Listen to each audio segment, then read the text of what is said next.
నమస్తే welcome to view point by professor K Nageshwar garu. Yes ఈరోజు మనం చూడొచ్చు, ఎందుకంటే గత కొద్ది రోజుల నుంచి కూడా అటు ఇరాన్ ఇజ్రాయెల్ అమెరికా మధ్య కూడా యుద్ధం ఏ పరిస్థితిలో ఉందనేది కూడా చూస్తున్నాము. దీంతోనే ఖమేనీని కూడా మట్టుబట్టారు. అయితే ఈరోజు ఫస్ట్ టాపిక్ చూద్దాము. Iran supreme leader Ayatollah Ali ఖమేనీని ఇజ్రాయెల్ అమెరికా మట్టుబెట్టాయి. అతనితో పాటు కీలక ఉన్నతాధికారులను కూడా హతమార్చాయి. అయినా కానీ ఇరాన్ ఎక్కడ వెనక్కి తగ్గడం లేదు. దెబ్బకు దెబ్బ తీస్తామంటుంది, చెప్పినట్టుగానే మిసైల్ దాడులు చేస్తుంది. మరి ఈ దాడులను ఎలా చూడాలి? అసలు ఇరాన్ ధైర్యం ఏంటి? ఇరాన్ను అంతం చేస్తామంటున్న ట్రంప్ వార్నింగ్ను ఎలా చూడాలి? ఈ టాపిక్ పై కూడా చర్చిద్దాం. మనతో పాటు ప్రొఫెసర్ కె నాగేశ్వర్ గారు ఉన్నారు. సార్ నమస్తే. సార్ నమస్తే అండి. సార్ మనం చూసాం కదా ఫస్ట్ టాపిక్ ఏదైతే ఉందో. ఎందుకంటే అటు ఇరాన్ ఎక్కడ కూడా వెనక్కి తగ్గడం లేదు. అటు ఖమేనీని హతమార్చిన అనంతరం కూడా ఇప్పుడైతే ఇంకా యుద్ధం ఇంకా పెద్ద మొత్తంలో చేస్తుంది. అసలు దీన్ని ఎలా చూడాలంటారు? ఇరాన్ ధైర్యం ఏంటంటే మీరేం చెప్తారు? అంటే ఇరాన్ ఉన్న అడ్వాంటేజ్ ఏంటంటే, ఒకటి అది మిసైల్ పవర్ కూడా. న్యూక్లియర్ వెపన్స్ ఇంకా తెచ్చుకోకపోయినా మిసైల్ పవర్ ఉంది. ఇజ్రాయిల్ అటాక్ చేయగలుగుతుంది. అమెరికన్ అలైస్ అంటే ఈ గల్ఫ్ ప్రాంతంలోని అమెరికా మిత్ర దేశాలను అటాక్ చేయగలుగుతుంది. ఈ వార్ను ప్రొలాంగ్ చేయగలుగుతుంది. వార్ను ప్రొలాంగ్ చేయడం ద్వారా అరబ్ దేశాల్లో సెంటిమెంట్ రగిలేటువంటి అవకాశం కూడా ఏర్పడుతుంది. గ్లోబల్ ఒపీనియన్ను కాస్త టిల్ట్ చేసుకోవడానికి వీలు కలుగుతుంది. అమెరికన్ సైడ్ కనుక క్యాజువాలిటీస్ని పెంచగలిగితే అమెరికాలో కూడా ఇది పబ్లిక్ ఒపీనియన్ జనరేట్ అయ్యే అవకాశం ఉంటుంది. నిన్న ట్రంప్ మాట్లాడుతూ అమెరికన్ సైనికులు కూడా చనిపోయే అవకాశాన్ని నేను కాదనలేదు, దానికి సిద్ధపడాలి, యుద్ధంలో తప్పదు అని కూడా స్టేట్మెంట్ ఇచ్చారు. దాంతోపాటు ఈ వార్ కాస్త ప్రొలాంగ్ అయితే, ప్రొట్రాక్టెడ్ వార్గా మారితే ప్రపంచ ఎకానమీపై కూడా ప్రభావం పడుతుంది. గ్లోబల్ ఆయిల్ సప్లైస్ ఇంపాక్ట్ అవుతాయి. ఇప్పటికే గ్లోబల్ ఆయిల్ ప్రైసెస్ $6 to $7 పెరిగాయి. అందువల్ల ఈ రీజన్ ఎంటైర్ రీజన్ గందరగోళంలోకి వెళ్తుంది. గ్లోబల్ ఎకానమీ పైన ఇంపాక్ట్ పడుతుంది. ఆల్రెడీ దుబాయ్ పైన అటాక్ చేసింది Iran. United Arab Emirates, Jordan, Bahrain, Kuwait, ఖతార్లో ఉన్నటువంటి అమెరికన్ టార్గెట్స్ పైన, మీకు అమెరికన్ స్థావరాల పైన ఇరాన్ అటాక్ చేసింది. ఈలోగా లైన్ ఆఫ్ లీడర్షిప్ను పెట్టుకొని ఉండవచ్చు. ఎందుకంటే ఇదేమీ అనుకోకుండా వచ్చిన వార్ కాదు, అకస్మాత్తుగా వచ్చిన వార్ కాదు. అనేక సంవత్సరాలుగా బిల్డప్ అవుతున్నటువంటి టెన్షన్. ముందు ఇరాన్ పైన భారీగా శాంక్షన్స్ విధించాడు ట్రంప్. ఒబామా ప్రభుత్వ హయాంలో కుదుర్చుకున్నటువంటి ఒప్పందం నుంచి బయటికి వచ్చాడు. ఈ న్యూక్లియర్ డీల్ నుంచి ఫస్ట్ టర్మ్లోనే బయటకు వచ్చాడు. మ్యాక్సిమలిస్ట్ ప్రెషర్ అనే విధానాన్ని అనుసరించాడు.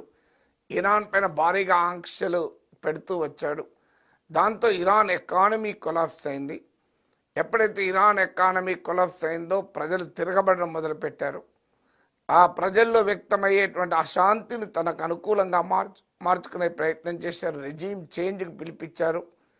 ఇరాన్లో ప్రొటెస్ట్ చేస్తున్న ప్రజలకు ప్రత్యక్షంగా అపీల్ చేస్తారు, మేము సిద్ధంగా ఉన్నాం, మీరు అవకాశాలు తీసుకోండి అని గత కొన్ని రోజులుగా చెప్తున్నాడు. ఇటీవల మళ్ళీ చెప్పాడు, నిన్న మొన్న కూడా చెప్పాడు. అలా ఇరాన్లో ఉన్నటువంటి లీడర్షిప్లో ఒక అస్థిరత తేవటానికి, ఇరాన్ ప్రజలు అధికార ఇస్లామిక్ రెజీమ్ పైన తిరగబడటానికి ఒక ఎత్తుగడ వేశారు. అంతకుముందు ఇజ్రాయెల్ అమెరికా దాడుల్లో ఇరాన్ యాక్సిస్ ఆఫ్ రెసిస్టెన్స్ అంటే ఇరాన్ మిత్ర కూటమి, అది హిజ్బుల్లా కావచ్చు, హమస్, యమన్లోని హూతీస్, ఇరాక్లోని షియా మిలిషియా, వీళ్ళంతా వీక్ అయ్యారు. అంతకుముందు 12 days స్ట్రైక్లో ఇరాన్ న్యూక్లియర్ ఫెసిలిటీస్ అయినటువంటి ఫోర్డు, ఇతర న్యూక్లియర్ సైట్స్ పై కూడా అటాక్ చేశారు. ఇదంతా గత కొన్ని నెలలుగా సాగుతున్న వ్యవహారం. అందువల్ల writing on the wall was very clear. అందువల్ల ఈ వీకెండ్లో వార్ జరగవచ్చని కూడా వార్తలు వచ్చాయి ఇంటర్నేషనల్ మీడియాలో. అందువల్ల ఇరాన్ అందుకు ప్రిపేర్ అయి ఉండవచ్చు కూడా. Of course Islamic regime top leadership పోయినా వెంటనే నెక్స్ట్ జనరేషన్ ఆఫ్ లీడర్షిప్ను ఆల్రెడీ ఇరాన్ రంగంలోకి దించింది. ఇప్పుడు అయతుల్లా ఖమేనీకి వారసుని కూడా ప్రకటించింది. సో అందువల్ల ఈ ప్రాసెస్ ఇరాన్లో కూడా ఇప్పటిదాకా ఇస్లామిక్ రెజిమ్కి వ్యతిరేకంగా ఉన్న ప్రజలకు కూడా ఇరాన్లో ఉన్న ఖమైనీని వ్యతిరేకించవచ్చు, కానీ అమెరికా కింద పనిచేయాలంటే ఆసక్తి చూపరు. మీకు గ్రీన్లాండ్లో చూస్తున్నాం, గ్రీన్లాండ్ స్వాతంత్రం కావాలనే ఒక స్మాల్ సెక్షన్ ఉంది, వాళ్ళు కూడా అమెరికాలో చేరటాన్ని వ్యతిరేకిస్తున్నారు. ఎప్పుడైతే అమెరికన్ అటాక్ చేస్తుందో దేశంలో ఒక రకమైన ప్రజాభిప్రాయం, ఎమోషనల్ పబ్లిక్ ఒపీనియన్ క్రియేట్ అయ్యే అవకాశం కూడా ఉంటుంది. అలా ఇంటర్నల్గా తాను కన్సాలిడేట్ అయ్యడానికి కూడా అవకాశం ఉంటుంది. అందువల్ల ఇవాళ ఇరాన్ ఉద్దేశము, లక్ష్యము వీలైనంతగా ఈ వార్ డ్రాగ్ చేసి తన స్ట్రాటజిక్ అడ్వాంటేజ్ పొందాలి అన్నది చూస్తుంటే లక్ష్యంలాగా కనబడుతోంది. ఇజ్రాయిల్లో కూడా నెతన్యాహు ఇది మోస్ట్ అన్పాపులర్ లీడర్. ఇప్పుడు ఇజ్రాయిల్లో కూడా మీకు లక్ష్యాలు దాడులు జరుగుతున్న కొద్ది ఇజ్రాయిల్లో పబ్లిక్ ఒపీనియన్ కూడా వ్యతిరేకంగా మారుతుంది. ఆల్రెడీ ఇరాన్లో గర్ల్స్ స్కూల్ పైన అటాక్ చేసి చిన్నపిల్లలు చంపేశారు. ఇలాంటివి కూడా గ్లోబల్ మీడియాలో సర్క్యులేట్ అయినప్పుడు ప్రపంచ ప్రజాభిప్రాయం కూడా ఇంపాక్ట్ అవుతుంది. ఆల్రెడీ అనేక దేశాలలో నిరసనలు మొదలయ్యాయి, ఇంక్లూడింగ్ మన దేశంలో కూడా. మీకు ఇరాక్లో నిరసనలు చూసాం, బహ్రెయిన్లో చూసాం, జమ్మూ కాశ్మీర్లో చూసాం. సో ఈ ప్రొటెస్ట్లన్నీ కూడా మరింతగా ఉధృతమయ్యే అవకాశం ఉంటుంది. అప్పుడు ఎక్కడో ఒక చోట అమెరికా అండ్ ఇజ్రాయెల్ వెనక్కు తగ్గే అవకాశం ఉంటుందని ఇరాన్ క్యాలిక్యులేషన్ అయి ఉంటుంది. ఈ క్యాలిక్యులేషన్ వర్కౌట్ అవుతుందా లేదా అని చెప్పలేం, కానీ అమెరికాను ఈ వార్లో ఎక్కువ కాలం దించితే అమెరికా ఏమీ చేయలేని పరిస్థితి. ఆఫ్ఘనిస్తాన్లో చూసాం కదా, 20 ఏళ్ళు అమెరికా తన అనుకూల ప్రభుత్వాన్ని పెంచి పోషించిన 20 ఏళ్ళకు తాలిబాన్కి అప్పచెప్పి వెళ్ళిపోయారు. అందువల్ల drawing US into long drawn war, Trump మొదటి నుంచి వద్దనుకున్నది ఇది ఒక సుదీర్ఘ యుద్ధంలోకి కనుక అమెరికాను లాగితే తాను బతుకు బయటపట్టవచ్చని ఇరాన్ ఆలోచనలాగా కనబడుతోంది. సార్ ఇప్పుడు మనం చూడొచ్చు, ఎందుకంటే ఇప్పుడు అయతుల్లా ఆ వారసుని కూడా ప్రకటించింది కదా. సో ఇప్పుడు ఆ వారసుడి ప్రభావం ఎలా ఉంటుంది అనుకోవచ్చు? సో ఇలాగే ఈ యుద్ధం కంటిన్యూ అవుతుంది లేదా ఇంకా పెరుగుతుందని అనుకోవచ్చు? మనం స్పెక్యులేట్ చేయకూడదు. మనము రాజకీయాలను స్పెక్యులేట్ చేసినట్టు వార్ను కూడా స్పెక్యులేట్ చేస్తే war is always full of unpredictable cycle గారు. సో వార్ అనేది మన చేతిలో ఉండదు, ఎవరి చేతిలో ఉండదు. ఎటువైపు క్యాజువాలిటీస్ పెరుగుతాయో తెలియదు, ఏ టర్న్ తీసుకుంటుందో తెలియదు. అందువల్ల it is extremely difficult to predict a war. మీకు హమాస్ ఇజ్రాయిల్ల మధ్య యుద్ధమే ఎన్ని రోజులు జరిగింది? ఇప్పటికైనా హమాస్ అంతమైందా? ఇప్పుడు గాజాలో హమాస్ పాలన పోయిందా? ఇప్పటికైనా స్టిల్ నడుస్తుంది కదా. హమాస్ దెబ్బతినొచ్చు, నాశనం కావచ్చు, కానీ స్టిల్ హమాస్ ఇస్ దేర్.